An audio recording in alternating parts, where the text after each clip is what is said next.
but I really missed, that, after 20 some years, just that camaraderie and just every single day, for 20 years, being in that military environment.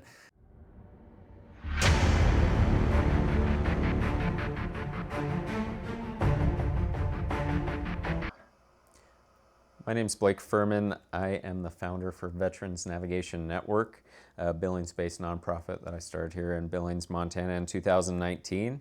And I'm here today to talk to Mike McManus, our program coordinator.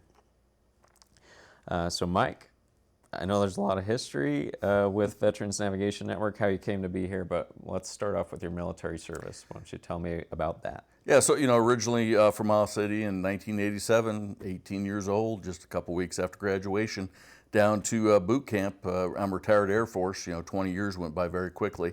All over the States, all over the world, 19 months in Korea, deployed for Allied Force, which was Yugoslavia back in 99, Kuwait in 02, and Iraq in 03. So, and then I ended up retiring out of a Navy base, Port Hueneme out in beautiful Ventura, California. And then after that, I was a county veteran service officer for 10 years, helping get veterans connected with federal VA benefits, state VA benefits, but really all the local resources as well. And then returned to Billings in June of 2020. Yeah. Well, I know that your experience and background, both as a veteran but also as a veteran service officer, has been invaluable to VNN. And before we get into kind of VNN services, what we do, I want to ask you this question: is what kind of challenges did you face, getting out of the service? Because, my experience, 4 years in the military, very different than your experience, 20 years. And I'm just curious, the challenges that you faced compared to what I faced. And, yeah. Well, I think, like I said, literally, 2 weeks after graduating high school and, in the service. So getting ready to come out, as far as like any kind of, resumes, interviewing, things like that, I've never had to do that, to the extent that I would, going into the civilian sector. So, certainly a skill set, transition assistance program. Well, let's just say they've improved from when I went through. There's still work to be done there, but anyway, so that's probably one of the things, is just getting used to doing things kind of in that civilian sector, getting used to the pace and different things like that, and really trying to make sure I had that purpose when I left the service. And really, it was the first couple years. I was fortunate enough to work for Baxter Healthcare, and we made hemophilia drugs. So the purpose is certainly there, but I really missed, that. After 20 some years, just that camaraderie and just every single day, for 20 years, being in that military environment. So when the position came open for, the County Veteran Service Office, I certainly, jumped at that because I wanted to get back into working with service members, veterans, and their families, and kind of my people, kind of a thing. I really didn't actually start working on any of my stuff, from the service until about 2013, or actually 2016.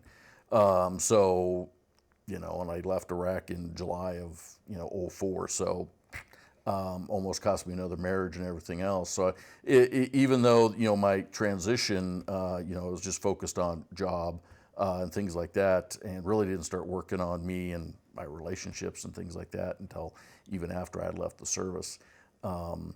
So all of the angry outburst and the rage and different things like that were definitely present, and had to deal with that, as well as just a whole new philosophy in the civilian sector. So yeah, it was difficult at times. For sure. So did that lead to you, or maybe what led you to joining the Veterans Navigation Network team? Sure. Well, coming to Montana, I knew I wanted to get, involved in the veteran community, and, started going out to Horses Spirits Healing, and, was involved like with dog tag buddies and that kind of thing. And I know that, you and I had met and talked a little bit and that kind of thing. And then you did kind of the bait and switch thing. No, just kidding. But really just, I loved your vision and your passion for wanting to help, fellow veterans, because there's a lot of people and groups out there that say they want to help veterans, that say we're veteran friendly and all that stuff, and that's really, it sounds good, but that's, their actions don't necessarily follow through. But with you, I mean, you're walk the walk, talk the talk. So yeah, definitely an organization I wanted to be associated with, because it was, I mean, the timing was right, the organization was right, and here we are 3 years later or whatever. At times it seems a little longer than that, but yeah, it's a lot of good stuff going on. Yeah, I mean, I think that that's something that we definitely have to thank you for bringing that experience and knowledge to Veterans Navigation Network. I had the passion to help veterans because I didn't want them to face the things that I faced when I transitioned out of the military, but I didn't necessarily have the experience, especially not as a veteran service officer, and connecting people to those benefits. That was something I really struggled with post-service. So, 2019 when I started VNN, I was a volunteer, 25 veterans I worked with, meeting them in coffee shops, parking lots, and we got to add you to the team in 2021. Is that right? In 2021, we added Mike to the team, and I mean, you have helped us to grow this organization so much that we're now, last year, 2023, we served 550 veterans. Can you talk a little bit more about how Veterans Navigation Network serves veterans?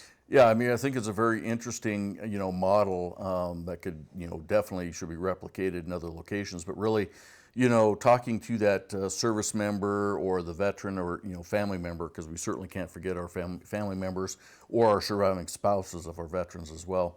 But I think, just talking to them about whatever, the whole life situation is.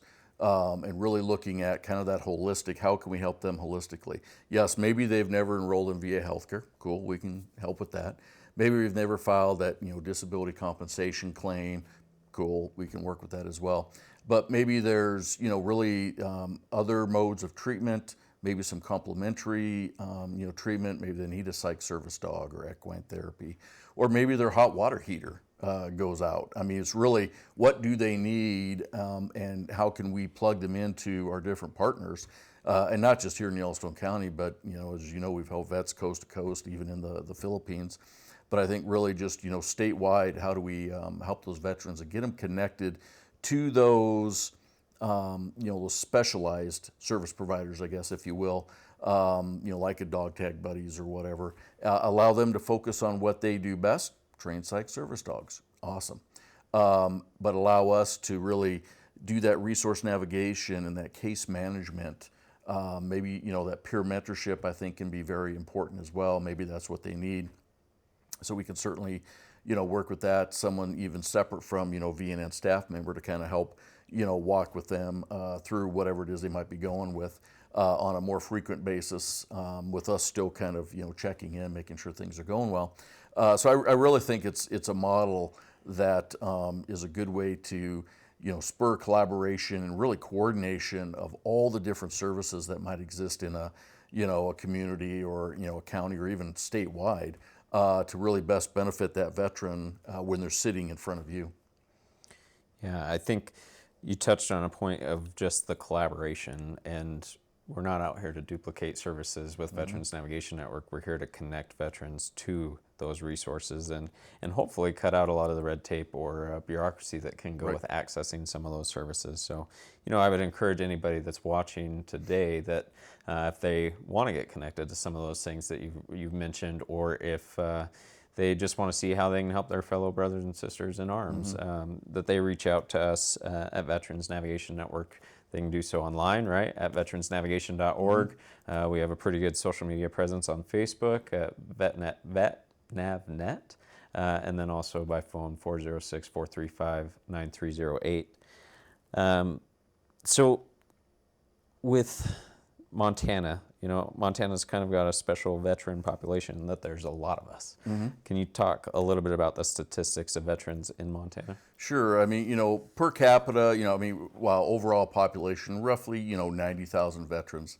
The largest, cohort is still our Vietnam veterans.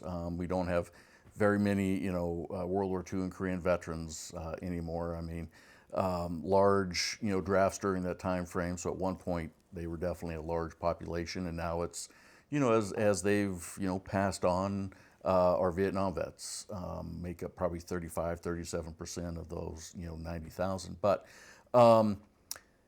per capita, we tend to rate usually in the top five. Alaska's usually in there, Wyoming, Virginia, which of course, I mean, they've got a large active duty population where they're at and that kind of thing. But yeah, Montana, I mean, typically one in every, 10 residents, is a veteran of, one of the eras. So, if if you encounter someone, they're either probably a veteran or they certainly know a veteran. And that's one thing too, again, we want to keep in mind is, it's not just the veteran, or maybe they're still, serving in maybe active duty, but certainly a lot of guard and reserve, but family members as well, because they certainly the military lifestyle is not an easy one, especially if you are guard and reserve. There's some added complexities there. So a lot of, when you start doing the math, a lot of us are either that veteran or that family member, or we know someone who is. So we're all touched by someone from that veteran community in one way or another in Montana. For sure.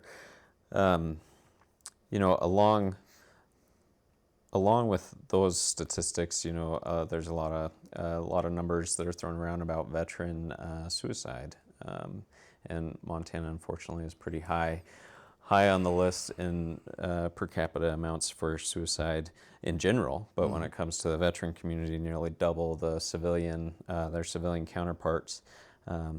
Veterans Navigation Network combats that. Can you talk a little bit more about how we do that? Sure. It's interesting because we've never really billed, VNN as a suicide prevention, program or organization. But really everything we do, I mean, really goes towards that primary prevention. In other words, we're working as far upstream as possible, getting people connected. Maybe it's with, employment, maybe with, some different income streams, disability compensation, but also dealing with those, medical issues, or behavioral health issues and things like that, which all goes towards improving that overall, quality of life and that kind of thing. And really, trying to address all of that as far upstream as possible before there is a crisis. Because once you get in a crisis, I mean, that just adds a whole other, complexity to it. We definitely have limitations in Montana when it comes to those, crisis type of services and things like that. So the more we can do up front, the better off we're going to be.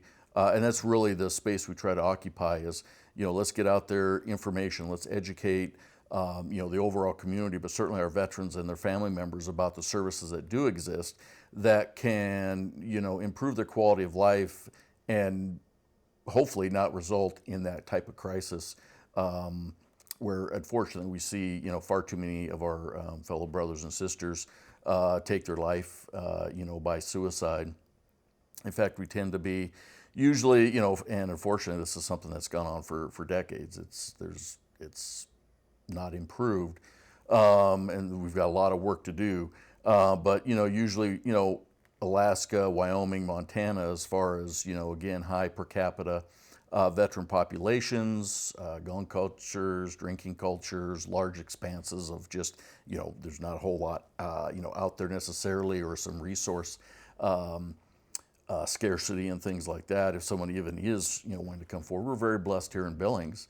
But if you get out into some of our frontier, not even rural in Montana, given the number of people per square mile, even in adjoining counties to Yellowstone County, they can definitely be challenged, when it comes to finding those resources. But again, that's where they can connect with us, and we can get them connected to those resources. And then hopefully, we don't want them to become a statistic because, for every suicide, the latest numbers I've seen, it impacts 135 people. So certainly family members, but your friends, people at work, maybe, people that you go to church with and that kind of thing. It just leaves a devastating effect. So we want to work upstream and prevent those crises before they occur. Right. Yeah, I think that upstream focus is what I've always tried to have when I started VNN. I think you've amplified that. We even worked with active duty service members before they transition out of the military, making sure that when they do get out that they're connected with their benefits. They don't have to guess where to go when they move to a new community. We actually work with veterans, brand new out of the service or still in the service, all the way up to our oldest is well into his 90s. We've got some World War II veterans that we work with. So regardless of what era people served in, they can always come to us at Veterans Navigation Network. Absolutely. So thanks for talking to me today, Mike. And just in case you're just tuning in, if you do need to reach out to Veterans Navigation Network, you can do so at veteransnavigation.org or call us at 406-435-9308. Thanks so much, Mike. My pleasure. Thank you.